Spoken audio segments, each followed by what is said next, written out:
ને કોઈ આવે તો એને આવકારો મીઠો આપજે. ભજનમાં તો આપણને કાંઈ ખબર નથી પડતી, પણ એક કડી ખાલી આ તમે ખિસ્સામાં રાખી લ્યો તોય ભવસાગર તરી જવાય. તારા આંગણિયા પૂછીએ ને કોઈ આવે તો એને આવકારો મીઠો આપજે. મીઠા મીઠા આવકારા જેને દીધા છે. એટલે હું અને મારી બેન સાહેબી દડાને ગોતતા હતા અને ત્યાં આર્મીની 5-7 ગાડીઓ આવી. અમે રાજી થઈ ગયા કે મારો બાપ આવ્યો હોય છે, કારણ કે સાહેબ મારી બેન ને મારા બાપુ વાલા બહુ હતા. જગતના બીજા ગમે એટલા પાત્રો લઈ લ્યો, બીજા ગમે એટલા હક પણ લઈ લ્યો, બીજા ગમે એટલી હગાયું તમે લઈ લ્યો, પણ બાપ અને દીકરીનો જે વાલ છે ને એ જગતના એકેય ચોપડામાં આજ દી સુધી લખાણો નથી. દાદે એમ લખ્યું કે કાળજા કેરો કટકો મારો આજ ગાંઠથી છૂટી ગયો. વિચાર તો કરો કે બાપમાં પછી એવી તાકાત નથી રહેતી. એની દીકરીને પરણાવ્યા પછી એની દીકરીને વિદાય કર્યા પછી એ બાપમાં એટલી તાકાત નથી રહેતી કે બાપ બીજી વખત પોતાને ભરી શકે, બીજી વખત પોતાને હાબદો કરી અને જગતના ચોકમાં મૂકી શકે. કારણ કે એક પુરુષ તરીકે વાત વાતમાં નથી રોવાતું. માના આહુડા એટલે દેખાય છે કે એના હાડલામાં લુવાય છે. કોકદી ગોશિકા ઉપર આંગળીઓ ફેરવજો, બાપની આંખમાં એક સમંદર હોય છે. પુરુષ પાત્ર એવું છે કે બહુ ઓછું લખાણું છે એના ઉપર. તો હું અને મારી બેન બે રમતા હતા સાહેબ. મારી બેન ને મારા બાપુ વાલા બહુ હતા, પણ એક મોટી લાકડાની કોફીન ફરિયામાં મૂકીને મારી બેન રાજીના રેડ થઈ ગઈ કે મારા બાપુએ અમારા હાટું મોટું રમકડું મોકલ્યું છે. કારણ કે મારા બાપુ ગયા ને ત્યાં કેતા ગયા હતા કે હું આજી ફેરે આવીને તારા હાટું રમકડાનો ઢગલો લઈ આવી. મારી બેન રાજીના રેડ થઈ ગઈ કે મારા બાપુએ રમકડું મોકલ્યું, મારા બાપુએ રમકડું મોકલ્યું એમ કરી અને લાકડાની કોફીના કરી દોડ દઈ અને કોફીનને ઉગાડવા ગઈને સાહેબ આર્મીના એ બંદૂકધારી સાહેબો હતા ને મારી બેનને આખો ધક્કો મારી અને પાછી અડથેલી દેતા હતા.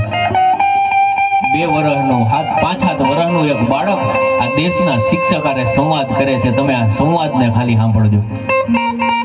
આ કોઈ ચમરબંધીની વાતો નહીં, આ કોઈ મહેલોની વાતો નહીં, આ એવા માણસોની વાતો કે જેની જગતે હજી પૂરી નોંધ નથી લીધી. આપણા બાળકો તો રમકડા લઈને રમી લે, પણ રમકડાને વેચનાર બાળક કેનાથી રમતો હોય છે? આ વીણાની આ વેદનાની જઈ આપણને સમજાય ને તઈ સમજી લેવું કે ઈશ્વરે આપણને માણસ બનાવીને ભૂલ નથી કરી. કવિઓએ આ વાતો એટલે આપણા હાટું લખી છે. કવિઓ यहाँ સુધી કહેવાય કે बानी के प्रभाव से पराक्रम की लेखनी से सदियों के सोए हुए भावों को जगाते हैं.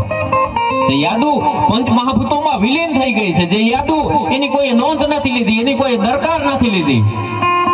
વિજ્ઞાન ટેકનોલોજી કે વિકાસના નામે આપણે એ વાતોને આપણે એ લાગણીઓને ભૂલી ગયા છીએ. એને પાછી પંચ મહાભૂતોમાંથી ઊભી કરીને એને અંજળીઓ છાટી અને મેઘાણી હોય તોય ભલે, દુલાવર કાગ હોય તોય ભલે, દાદ હોય તોય ભલે, અંજળીઓ છાટી જગતના ચોકમાં એ પાત્રોને આપણી સામે લઈ આવ્યા. દેવાદ બોદર કોણ હતો, ભીમડો રખેહર કોણ હતો, વાલબાઈ વડારણ કોણ હતી? मुद्दो ये है कि આપણે આપણા મૂલ્યોને ભૂલી ગયા. बानी के प्रभाव से पराक्रम की लेखनी से सदियों के सोए हुए भावों को जगाते हैं અને जिंदा करते हैं मुर्दों को डाल जान जब हम काव्य सुधा धारा बरसाते हैं અને हजारों नूतन रसिकों के बीच बांधते समा बातों का तो अनोखी छवि छाते हैं. तारे नहीं जाते, शशि नहीं जाते, रवि नहीं जाते, वहां कवि हम जाते हैं. कवि એને કહેવાય કારણ કે સૂતો તો અને સ્વપ્નમાં આવી કવિતા. કવિતાઓની પીડા કારણ કે શબ્દ વિશે બાબુભાઈ રાણપુરાએ અહીંયા સુધી લખ્યું કે શબ્દ ગામને શબ્દ ખોરડા શબ્દ ખેતરા ખડે. શબ્દની તાકાત તમે જુઓ, શબ્દ બ્રહ્મ છે એટલે આને કીધું કે શબ્દ ગામને શબ્દ ખોરડા શબ્દ ખેતરા ખડે, શબ્દ સુગંધી શેણ સોણલે શબ્દ પંડ હણહણે. જેના પંડમાં શબ્દ હણહણતા હોય. મારી બેનને ઈ ધક્કો મારી દે સાહેબ. તેથી મને એમ થતું હતું કે મિલિટરીના સાહેબનો હું કાટલો પકડી લઉં. વિચાર તો કરો, કારણ કે જગતમાં તમે ગમે એને પાત્રો સામે અન્યાય થતો હોય કદાચ તમે સહન કરી લ્યો, પણ એક ભાઈ તરીકે આપણી બેનને કોક ધક્કો મારે કે આપણી બેનને કોક તુકારો દે અને એ આપણાથી સહન ન થાય. મને તેથી એમ થતું હતું કે હું એ સાહેબનો કાટલો પકડીને એને હેઠો પાડી દઉં. હજી તો હું મારી માને હળી કાઢી અને કેવા ગયો કે માં તું એ સાહેબને સમજાવી દે નકર મારાથી કઈ કહેવાય જાય. વિચાર તો કરો, 7 વર્ષનું બાળક ખુમારીથી કહેતું હતું કે માં એ સાહેબને તું કઈ કે નકર મારાથી કહેવાય જાય. આપણી બેનને ધક્કો મારે છે. ધીરે ધીરે મારી માં આવી અને એ ચિત્રને જોઈ અને સાહેબ મારી માં અમારા ઘરના આંગણામાં, અમારા ઘરના ફળિયામાં ઈ પડી ગઈ, રોવા માંડી. મને સમજાતો નહોતું કે શું થયું હોય. હું તો અવાક થઈ ગયો સાહેબ, કારણ કે બાળપણ તો બાળપણ છે. દાદાલી યાં સુધી લખ્યું કે ઠાકર મંદિર કેરી ઝાલરે નો અંબાવું તોય રોજ વગાડવાને જાતો. 5-7 વર્ષના આપણે જઈ હતા ને ત્યાં આપણને એ ખબર નહોતી કે આ ઝાલરે હું પોગાઈ કે નહીં એમ. છતાંય ઘરેથી મંદિરનો ટકોરો વગાડવા હાટું થઈને આપણે જતા. આપણો દાદો હોય તોય ભલે ને આપણા બાપના ખભે બેહી આપણી માના હાથમાં રહી અને આપણે ઈ મંદિરના ટકોરા વગાડ્યા છે કે ઠાકર મંદિર કેરી ઝાલરે નો અંબાવું તોય રોજ વગાડવાને જાતો. આજ થઈ ગયો છું એવડો મોટો કે હવે મંદિરમાં નથી હમાતો. આપણા અભરખા એવડા છે. મામાદેવની જગ્યામાં આપણે ઊભા હોય ને તોય હમાય નહીં, કારણ કે આપણે એટલું બધું માગવા આવીએ છીએ. પણ હાથ જોડીને આપણાથી એ નથી બોલાતું. મારા બાપ જે માણસની જે ઈચ્છાયું છે ને, કોઈના કામ અટકી પડતા હોય ને તો પેલું કામ તું એનું કરી દેજે, મારે એની જરૂર નથી હાલમાં. કોતરીથી એક ઈંટને મેં અને ગણ્યું તું એક નડિયું, ડેલી ને ડાયરે ઠૂંઠ થઈને બેઠો, આજ મુજથી અબોલ મારું ફળ્યું. તમારી શેરીઓમાં તમે બાળક થઈ અને ઉઘાડા પગે જેથી આટા મારતા હતા ને, તેથી તમારા ગામના કાકરાઓને ખબર હતી તમારા પગના સરનામાની, ગાના અહીંયા નથી લાગવાનું, અહીંયા આગાવ એને એક ઠેહ લાગેલી છે. આજે આપણું ફળ્યું આપણા સામે બોલતું નથી. અને આવકલી કરી મારી માને બીવડાવવા હું હાવ ખોટું ખૂણામાં હંતા હતો. હજી સુધી જગતનો એકેય દાખલો એવો નથી કે કોઈ 5-7 વર્ષના કે 7-8 વર્ષના બાળકે હાવ કર્યું હોય ને એની માને હુમલો આવી ગયો, એની માને એટેક આવી ગયો હોય કે માં બીન મરી ગઈ હોય એમ. પણ છતાંય આપણે બીવડાવવા હાટું કે મારી માં બી જાય એમ આપણે હાવ કરી કે આવકલી કરી મારી માને બીવડાવવા. કવિતાનો અર્થ તો તમે જુઓ, કવિતાયું કોઈ ખોલતું નથી હાડું. મુદ્દો ઈ છે, સાંભળવા વાળા કદાચ ઓછા છે પણ કવિતાઓને ખોલવા વાળા ઓછા છે. કે આવકલી કરી મારી માને બીવડાવવા હું હાવ ખોટું ખૂણામાં હંતાતો. આજે હંતાણો છું અંદરથી એવો દાદ કે હું હવે દુનિયાને નથી દેખાતો.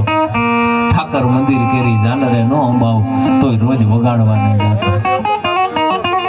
અટાણે ગરીબી ને અમીરી ની ખબર આપણને અટાણે પડે છે. કાગળની હોડિયું ત્યાં આપણી પાણીમાં હાલતી હતી. કારણ કે શ્રીમંતાઈ તો એને કહેવાય ને કે ભાઈ એની તો હોડિયું પાણીમાં હાલે છે. આપણે અહીંયા એવી કહેવત છે. આપણી કેટલી હોડિયું તે પાણીમાં હાલતી. ઓલી નાની ઠેરીઓ આપણે કાચની રમતા, બાકસની ઓલી પટ્ટીઓ એ આપણી મૂડી હતી, જેના હાથમાં મોટો થપ્પો એ મોટો રૂપિયા વાળો માણસ એમ આપણામાં. આ વૈભવ વયા ગયા, છોકરાએ હવે મોબાઈલમાં વયા ગયા અને બાળપણ ક્યાંક હતાઈ ગયું. વચ્ચે સ્ટેટસ ફરતું નહોતું થયું કોકનું કે કેરીઓ હવે એની મેળે ખરી જાય છે. આંબાને ખબર છે કે હવે કોઈ પાણ મારવા નહીં આવે. અહીંયા પથ્થર મારવા વાળું બાળપણ ખોવાઈ ગયું. ખાઈ ગયો બધી કેરીઓ. મારી માં કઈ રડતી હતી સાહેબ, મને ખબર નહોતી પડતી કે હવે મારે કોને કહેવા જાવું, કારણ કે મારા બાપુ તો હતા નહીં. ઘણી મારી માં પાસે જાઉં, ઘણી કી કોફીન પડી હતી, એ લાકડાનો મોટો પક્ષો પડ્યો તો અહીંયા જાઉં, પણ મને ઉગાડવા નહોતા દેતા. પછી આર્મી ના એ 2 સાહેબો થઈ અને મારી માના બાવડા પકડી અને અહીંયા લઈ આવ્યા. કોફીનનું ઢાંકણું ખોલ્યું ને સાહેબ, તે ઢાંકણા ઉપર એક તિરંગો હતો ને તિરંગામાં 5 કલર હતા. સ્તબ્ધ થઈ ગયો. આ દેશનો માસ્તર, ભણાવનારો માસ્તર સ્તબ્ધ થઈ ગયો કે આ બાળક મને શું જવાબ આપવા જઈ રહ્યો છે. મારી માં ઊભી નહોતી રહી શકતી. એને એના દેહનું ભાન નહોતું, એને એના વેહનું પૂરું ભાન નહોતું. એની આંખમાંથી ચોધાર આંખો વયા જતા હતા. મારા બાપુનું ખાલી માથું દેખાતું હતું. મારી બેન મારા ભૂતેલા બાપના વાળ પકડી અને ઉઠાડતી હતી, બાપુ ઉઠો ને આપણું ઘર આવી ગયું, બાપુ ઉઠો ને આપણું ઘર આવી ગયું. તઈ મારી માં એક વાક્ય બોલી હતી, તારો બાપ હવે કોઈ દી નહીં ઉઠે. એ અનંતની નિંદ્રામાં પોટી ગયો છે. એ કોફીન માંથી ધક્કા મારી અને મારી માને અહીંયા લઈ જવામાં આવી સાહેબ. અને મારા બાપ હૂતો હતો ને એના ઉપર એક તિરંગો હતો. એ તિરંગામાં 5 કલર હતા. એમાં કેસરીય હતો, એમાં સફેદય હતો, એમાં લીલો કલર હતો સાહેબ. હમણાં ભાઈએ ગણાવ્યો ને એ અશોક ચક્રમાં નેવી બ્લુ હતો, પણ વિદેશની ધરતીના દુશ્મનોનો એ ગોળીબાર કર્યો ને મારા બાપના કાળજામાંથી લોહી નીકળ્યું હતું. એ લોહીના લાલ ધાબા હતા સાહેબ. અમારો તિરંગો 5 કલર. રંગત ચોળ લાલ જગત ક્યાંથી લાવો? હું આઝાદ ક્યાંથી લાવું, હું ભગત ક્યાંથી લાવું. અને હવે એકે ગોતવો અઘરો છે કે જે જાન આપી દે, આ દેશ હાટું માથા કરી દે એવી પંગત ક્યાંથી લાવું. આપણે વિચાર તો કરો કે કેટલું હમણાં ભગતસિંહ નો 23મી માર્ચે એનો દિવસ ગયો, એને શ્રદ્ધાંજલિ માટે મેં આ એક પ્રસંગ મને યાદી થઈ એટલે મેં લીધો. આપણો ભગત સુખદેવ, રાજગુરુ ચંદ્રશેખર અને આઝાદ સતત આવો બે નમૂન હું ફાલ ક્યાંથી લાવું. બે ઘડી વાત કરવી છે મારે અહેલે વતનની, હું માહોલ ક્યાંથી લાવું, વખત ક્યાંથી લાવું. આનું આ પ્રમાણ છે દાદનું. શબ્દ ખાલી એક જ જોઈતો, ખાલી હું એક જ વાત બોલ્યો તો શહાદત, એના ઉપર આ 15 કે 20 મિનિટની વાત થઈ. આ કવિતાનું પ્રમાણ કે શબ્દ જ્યાં એક શોધો અને આખી સંહિતા નીકળે, આપણી સામે આખી સંહિતા નીકળી જાય. અને ખાલી એક કૂવો જ્યાં ખોદો તો આખી સરિતા નીકળે, એક આખી નદીનો એમાંથી જન્મ થાય. કેવા કેવા પ્રસંગો આપણા અહીંયા. હજી 4-5 દી પહેલા હું યુટ્યુબમાં એક પ્રસંગ સાંભળતો તો, કદાચ તમારા ધ્યાને આવ્યો હોય તો. બાપ વિશે મને આજ મજા આવે છે બોલવાની, તમે સાંભળો છો એટલે. બાપ વિશે મેં 2-4 લાઈન લખી હતી, રીલ મારી બહુ વાયરલ થઈ હતી. 2 કે 2.5 મિલિયન લોકોએ એને પ્રેમ આપ્યો હતો કે બાપ એટલે અલાદીન નો એક એવો ચિરાગ કે જેની દીવીને તમે ગમે ત્યાં કહી અને જગતનું મોંઘું રમકડું તમારા ગજવામાં નાખી શકો. બાપ એટલે એક એવો તપતો સૂરજ કે જેની હાજરીમાં તમને અંધારું તો હું, અંધારાનો ઓછાયો તમારી પાસે ન આવી શકે. બાપ એટલે એક એવો મોંઘો દસ્તાવેજ કે જે તમારી પાસે હોય ને તો જગતની તમે ગમે એવી પ્રોપર્ટી ખરીદી શકો. જગતની ગમે એવી મોંઘી મૂડી હોય, જગતનું ગમે એવી મોંઘી વસ્તુ હોય, તમે એને ખરીદી શકો. એક દીકરી અમદાવાદના સ્ટેશનમાં ટેક્સી ગોતતી હતી. મારા બાપુને મજા નથી, મારા બાપુનું અવસાન થઈ ગયું છે, કોક લઈ જાવ ને. પણ 20-22 વર્ષની રૂપાળી દીકરીને જોઈ અને કોઈ ભરોસો ન કરે, કારણ કે